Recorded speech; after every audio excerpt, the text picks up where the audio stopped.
My beautiful divine soul, कैसे हैं आप सभी लोग। उम्मीद है खुश होंगे, स्वस्थ होंगे, अपना ख्याल रख रहे होंगे, खुद को हील एंड पॉजिटिव कर रहे होंगे। बहुत बहुत स्वागत करती हूँ आप सभी का एक बार फिर से हमारे इस चैनल पर। तो आज मैं फिर से आप सभी के लिए एक नई और फ्रेश रीडिंग करने जा रही हूँ। और आज की ये जो रीडिंग है ये एक general, collective and timeless reading है। इसका मतलब ये है आप इसे जब भी देखेंगे ये आपके साथ रेजोनेट जरूर करती है। जितना रेजोनेट हो उतना ही लीजिएगा, बाकी को दूसरों के लिए जाने दीजिएगा। आप इस रीडिंग को एक गाइडेंस के तौर पर भी देख सकते हैं। ओके, आपके इतने सारे अच्छे प्यारे प्यारे कमेंट्स के लिए, इतनी सारी ब्लेसिंग्स और इतनी सारी पॉजिटिविटी जो आप मुझ तक भेजते हैं, उसके लिए मैं बहुत बहुत शुक्रिया और धन्यवाद कहना चाहती हूँ।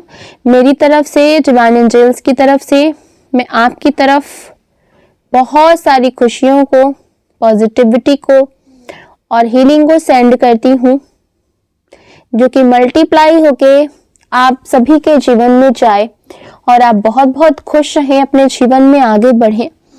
आप जो चाहते हैं वो सारी चीजें आपको परमपिता परमेश्वर दें, यही प्रार्थना मैं आप सभी के लिए हमेशा करती रहूंगी। चलिए देख लेते हैं कि आपके करंट की एनर्जी क्या निकल करके आ रही है, आपके जीवन में ऐसा क्या कुछ होने वाला है।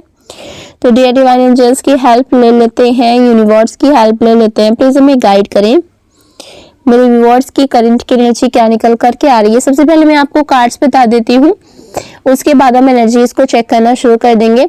अगर इस वीडियो से आपको थोड़ी सी भी क्लैरिटी मिलती हो, हेल्प मिलती हो, तो प्लीज वीडियो को लाइक करिएगा, शेयर करिएगा। चैनल पर पहली बार आए हैं, अभी तक सब्सक्राइब नहीं किया है तो सब्सक्राइब करके बेल आइकन जरूर दबाइएगा, जिससे आने वाले वीडियोस के नोटिफिकेशंस आपको सबसे पहले मिलते रहेंगे। ओके, देखिए इस रीडिंग को आप गाइडेंस की तरह लीजिएगा। ये कोई डराने या बदला सिखाने वाली रीडिंग नहीं है, बल्कि कर्मा, न्याय और आत्मिक सत्य को दिखाने वाली रीडिंग है। ओके, तो कार्ड्स कुछ इस तरीके से आ रहे हैं। 4 of swords, 3 of cups, 7 of pentacles, 9 of pentacles, king of cups, queen of coins, the emperor का कार्ड आया है, द मैजिशियन, द स्ट्रेंथ का कार्ड आया है and bottom of the deck है द जस्टिस का कार्ड। ये कार्ड्स निकल करके आ रहे हैं। देखिए यहाँ पर जो एनर्जीज मुझे दिख रही है, यहाँ एक ऐसे व्यक्ति की एनर्जी सामने आ रही है जो खुद को ना बहुत बड़ा समझता है, एक राजा जैसा, ताकतवर, अमीर और प्रभावशाली, खुद को बहुत ज्यादा पावरफुल ये इंसान समझता है। ठीक है, एक राजा जैसी पर्सनालिटी ये अपने आप में देखता है। देखिए ऊपर से ये दिखाता है, इसका दिखावा है कि मैं बहुत ना इमोशनल हूँ, मैं बहुत दयालु हूँ, मैं सबकी मदद करता हूँ, मैं सबकी रिस्पेक्ट करता हूँ और जहां तक हो सके मैं सबकी हेल्प करने के लिए हमेशा तैयार रहता हूँ, चाहे किसी भी तरीके से, फाइनेंशियली या फिर ना फिजिकली, मतलब मैं किसी भी तरीके से हमेशा तैयार रहता हूँ। लेकिन अंदर से ये इंसान जो है वो घमंड में है, अहंकार में है और इसके अंदर बहुत ज्यादा स्वार्थ भरा हुआ है। इस इंसान के 2 चेहरे हैं, एक समाज को दिखाने वाला और दूसरा असली चेहरा जो दूसरों के हक को छीन करके अपनी शान बनाता है। देखिए इस व्यक्ति ने ना कई लोगों का धन, प्रॉपर्टी या फिर मेहनत की कमाई, मेहनत का जो फल है, ठीक है, किसी ना किसी बहाने से इसने हड़प लिया है। ओके, किसी को इसने ब्याज के जाल में फंसाया है, किसी के मजबूरी का फायदा उठा लिया है किसी तरीके से। ओके, और किसी की प्रॉपर्टी, ठीक है, इसने हड़प लिया है और फिर उसी पैसों का इसने दिखावा किया है, दान पुण्य किया है, वाहवाही बटोरी है, ठीक है। लेकिन याद रखिए, हड़पा हुआ जो धन है ना, वो कभी चैन से जीने नहीं देता है। हड़पा हुआ धन कभी सुकून नहीं देता है।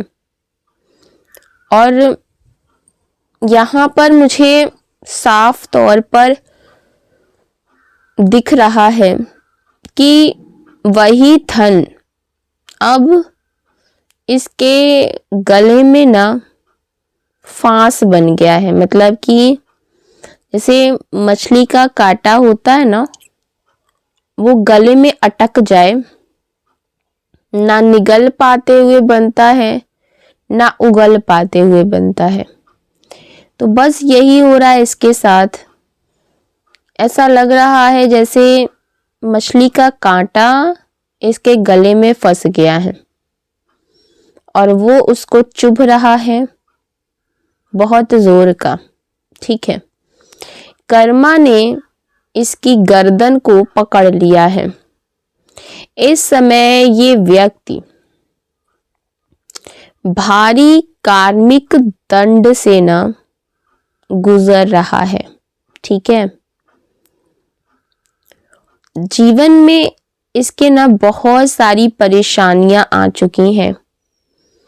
इसका जीवन पूरी तरीके से स्टक हो गया है, ठीक है। इसके जीवन में जो भी मानसिक शांति थी वो ना खत्म हो चुकी है। घबराहट है, बेचैनी है, डर है, एंजाइटी है, ठीक है। और इसके जीवन में कहीं ना कहीं मुझे बीमारियां या फिर गंभीर स्वास्थ्य संबंधी समस्याएं जो हैं वो देखने को मिल रही हैं। हर समय इसको ना एक डर सताता है कि कब इसकी जिंदगी खत्म हो जाए। और ये डर ना बहुत बुरा होता है, बहुत तकलीफ ना ये डर देता है। और वही तकलीफ जो है अब इस इंसान को यहाँ पर मुझे देखने को मिल रही हैं कि इसके जीवन में इतनी समस्याएं आ चुकी हैं, इतनी समस्याएं।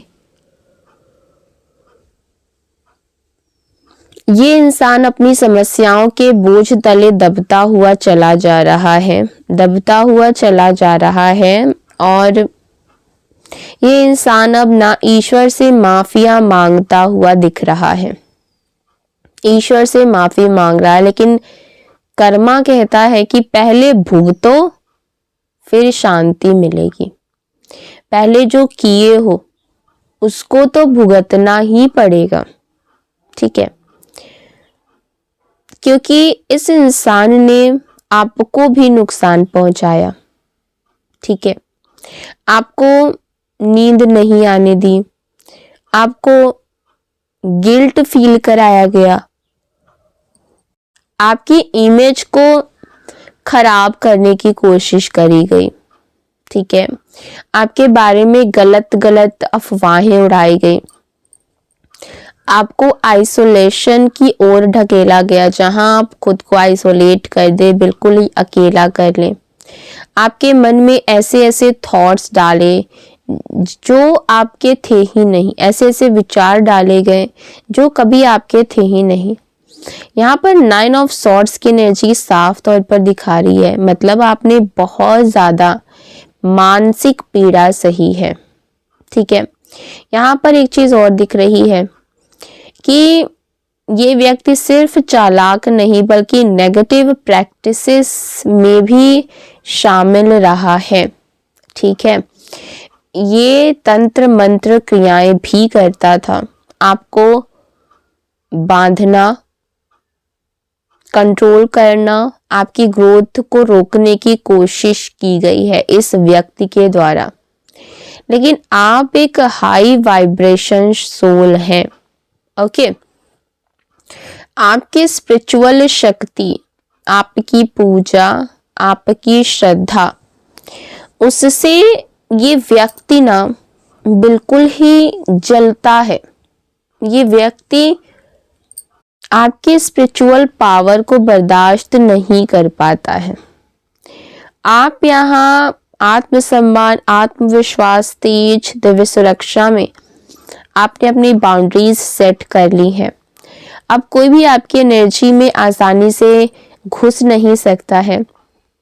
आप चमक रहे हैं और यही इसकी सबसे बड़ी जलन है। आपके जीवन में उन्नति, स्थिरता, परिवार की खुशियां, मैरिड लाइफ में सुख, संतान सुख या शुभ समाचार, सब कुछ धीरे धीरे सही दिशा में आगे जा रहा है। और दूसरी तरफ ये व्यक्ति अकेला है, बीमार है, डरा हुआ है। आपसे कहा जा रहा है लेट गो करें, बदले की भावना को छोड़ दें और ईश्वर को न्याय करने दें। आपका ट्रांसफॉर्मेशन हो चुका है। आप सुकून से निकल करके एक बटरफ्लाई बन चुके हैं। अब पीछे मुड़कर देखने की आपको जरूरत नहीं है।